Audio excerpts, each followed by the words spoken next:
యోబు గ్రంథం 23వ అధ్యాయము మొదటి వచనం. అప్పుడు యోబు ఇలాగున ప్రత్యుత్తరమిచ్చెను. 2వ వచనం. నేటి వరకు నేను మొరలిడుచు తిరుగుబాటు చేయుచున్నాను. నా వ్యాధి నా మూలుగు కంటే భారముగా ఉన్నది. 3వ వచనం. ఆయన నివాస స్థానమునొద్ద నేను చేరునట్లుగా ఆయనను ఎక్కడ కనుగొందునో అది నాకు తెలియబడునుగాక. 4వ వచనం. ఆయన సన్నిధిని నేను నా వ్యాజ్యమును విశదపరచెదను, వాదములతో నా నోరు నింపుకొనేదను. 5వ వచనం. ఆయన నాకు ప్రత్యుత్తరముగా ఏమి పలుకునో అది నేను తెలిసికొందును.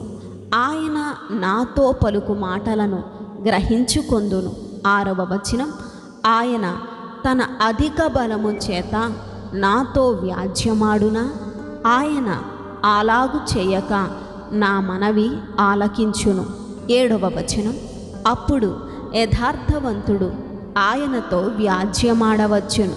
కావున నేను ఎన్నటికీ నా న్యాయాధిపతి వలన శిక్ష నొందకపోవుదును.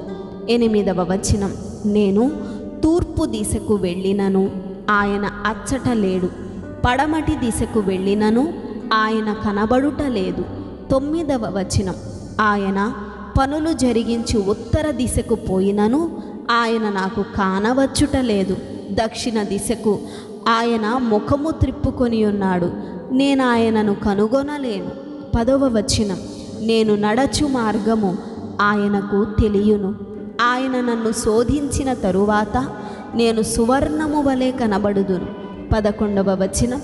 నా పాదములు ఆయన అడుగు జాడలు విడువక నడచినవి. నేను ఇటు అటు తొలగక ఆయన మార్గమును అనుసరించి తిని. 12వ వచనం. ఆయన పెదవుల ఆజ్ఞను నేను విడిచి తిరుగలేదు. ఆయన నోటి మాటలను నా స్వాభిప్రాయము కంటే ఎక్కువగా ఎంచి తిని. 13వ వచనం.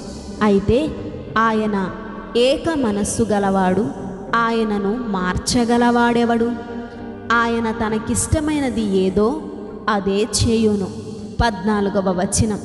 నాకు విధింపబడిన దానిని ఆయన నెరవేర్చును. అట్టి పనులను ఆయన అనేకముగా జరిగించువాడై ఉన్నాడు. 15వ వచనం. కావున ఆయన సన్నిధిని నేను కలవరపడుచున్నాను.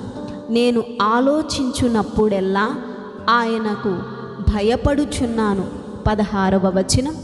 దేవుడు నా హృదయమును కృంగజేసెను, సర్వశక్తుడే నన్ను కలవరపరచెను. 17వ వచనం. అంధకారము కమ్మియుండినను, గాఢాంధకారము నన్ను కమ్మియుండినను నేను నాశనము చెయ్యబడి ఉండలేదు.